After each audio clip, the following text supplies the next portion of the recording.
dampai bukum kode shisawaya damna hanya singri shikam shale yualu ante matu aratu ai Yesu udang tasira pite dijun jengale asa abnong shisika maranu ai Yesu udang tasika pite dijun jengale sikam sa raya sorami anje sa sunda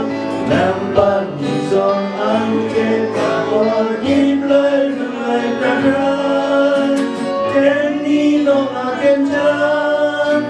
jupang si shanga shi tinga molela sani shi pejula dukuk donya udang pai bungkuk kong de shi sawaya gang la gato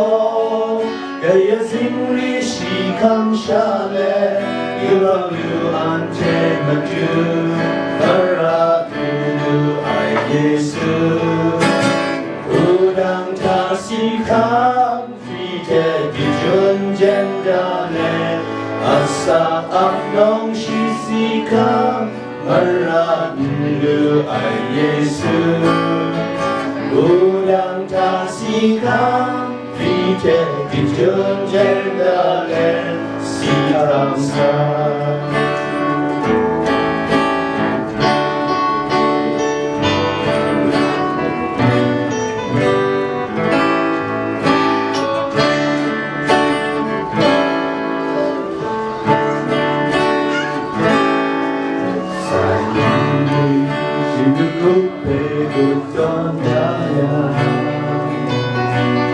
udang pai bukum kong de shi sawaya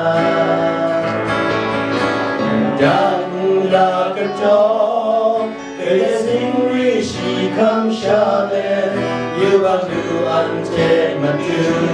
maratu ai Yesu udang tasikam pite dijun jendale asa anong shisika maranu ai Yesu udang tasikam pite dijun jendale sikam sa kerai asorami anjen sa sunda nampan izon anje prawan yiblai blai pradran keni nong agenjan menjupang si shanga shi jingga polela selaini shi pejula dukuk donya udang pai bukum kong shi sawaya udang la kayo kaya zimri shi kam shale yualu ante matu maranu ai Yesu udang tasikam pite dijun jendale asa anong shisika maranu ai Yesu udang tasikam pite dijun jendale sikam sa